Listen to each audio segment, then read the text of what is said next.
이렇게 빽 해가지고 차가 딱 내려서 보니까 지금이 없어요. 운전수가 없어요. 도착해서 하시는 말씀이 학생 공부하기 힘들지 문제예요. 박설비 씨. 이번 주 일요일 만나기로 한 소개팅 남매들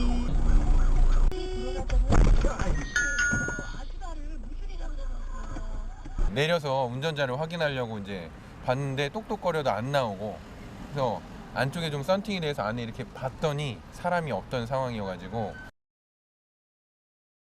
이건 뭐지 막 이런 생각밖에 안 들었었거든요, 사실. 그 아주머니께서 전화를 받으셨는데 오히려 본인 차가 어딨냐고 되물으셔서 조금 황당했던.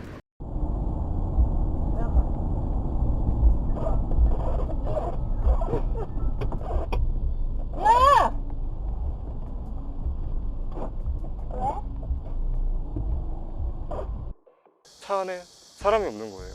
빈 차가 그냥 굴러 내려와서 차 도로 위로 굴러 내려온 거죠.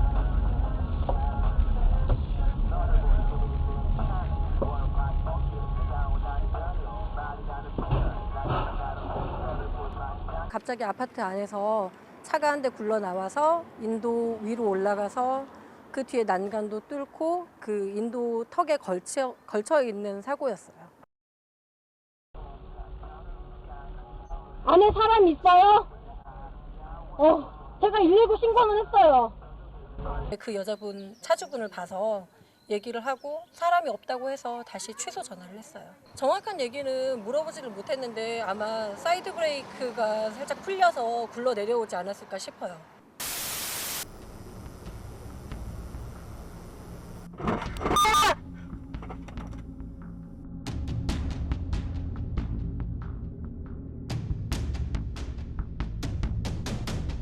내려서 보니까 5톤 화물 트럭이 이제 제 차 후미를 충돌한 상태로 서 있었습니다. 그 화물차 기사님께서 자기가 산 물건을 실으려고 한 사이에 시동을 켜놓고 이제 파킹 브레이크를 걸어 놨는데 그 사이에 약간의 경사를 조금 타고 이렇게 차가 흘러서 내려오지 않았나 이렇게 말씀을 하셨습니다. 우리가 엄마한테 실수한 건 그거지. 조합회전을 Z5A 이렇게 얘기해줬어야 되는데.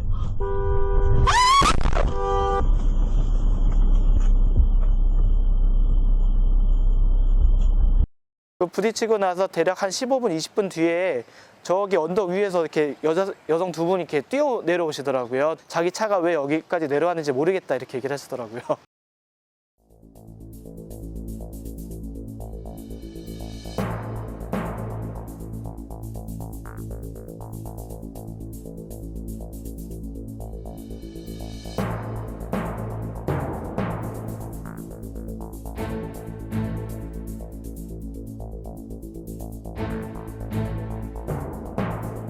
후방으로 이렇게 빽 해가지고 차가 온다고 누가 상상을 했겠어요. 차가 문제가 있어서 내려서 확인하려고 했는데 핸드브레이크를 정확히 안 걸어놓고 그냥 내리니까 뒤로 이제 쭉 밀린 거죠.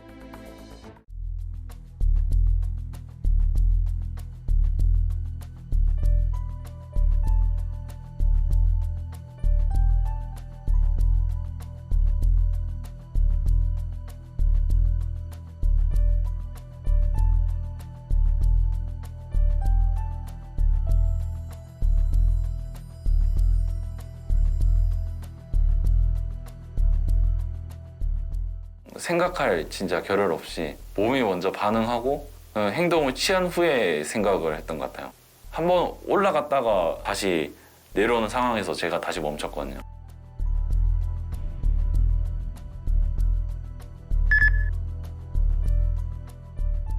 엄청 당황하신 것 같았어요. 내 차가 왜 저기 있고 저기 탄 사람은 누구지? 라는 그런 표정이었어요. 딱.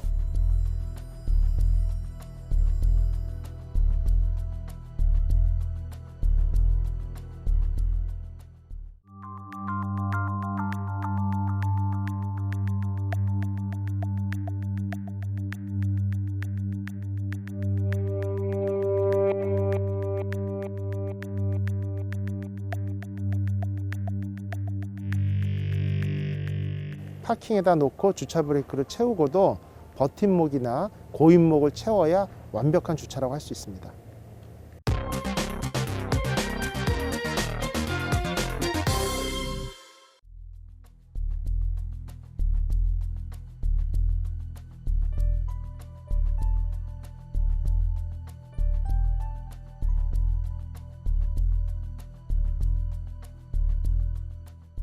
알고 봤더니 그 차량 박으신 분이 보험회사 직원분이시더라고요. 그래서 보험 약관을 너무 잘 알고 계시고 본인이 어떻게 해야 유리한지 다 알고 계시더라고요. 본인이 피해자 주장하시고 제가 가해자라고 하시면서 손해 청구를 하시니까 그 부분이 솔직히 너무 억울해요. 첫 번째, 먼저 진입했으니까 우선권이 있다는 상대방 주장. 차로가 한 개라면 먼저 진입한 차량에게 우선권이 있는 건 맞습니다. 하지만 이 사고 장소는 교행하는 차로입니다. 그러면 서로 자신의 차로로 가면서 주의하면 됩니다. 먼저 진입했으니까 우선권이 있다라고 볼 수 없습니다. 두 번째, 제보자 차량이 주황선을 침범했다라고 이야기하는데요. 영상 보면 아시겠지만 제보자 차량은 주황선을 물고 있습니다. 넘어선 것도 아니고요. 중앙선 침범으로 평가할 수 없습니다. 결국 이번 사고 같은 경우에는 중앙선을 침범하고 그대로 진행한 상대 차량의 과실은 90%, 중앙선을 물고 있었던 제보자 차량 과실 10%로 평가됩니다. 제가 저희 집 앞에 주차를 하고 차 안에 있었어요. 차 안에 있는데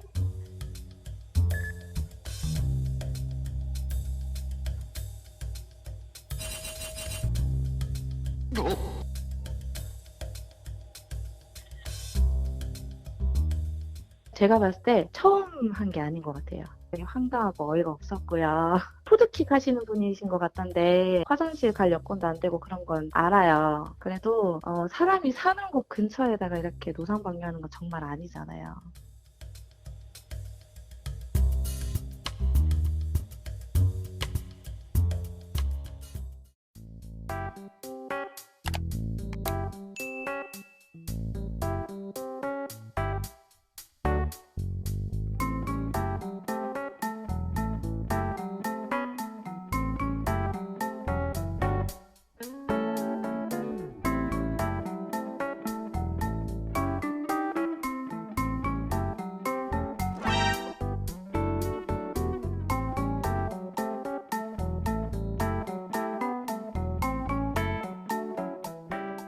다시 외출을 하려고 차를 보니까 차 유리가 깨져 있더라고요. 다음날 그 놀이터에 애들이 또 와 있더라고요. 그래서 이제 영상 보여주면서 이거 너희들 맞지? 그러니까 맞다고 하더라고요. 통화했을 때 되게 또 죄송해했었어요. 그때 좀 내려놨죠. 아, 애들이 충분히 저럴 수 있다 이 생각을 했죠.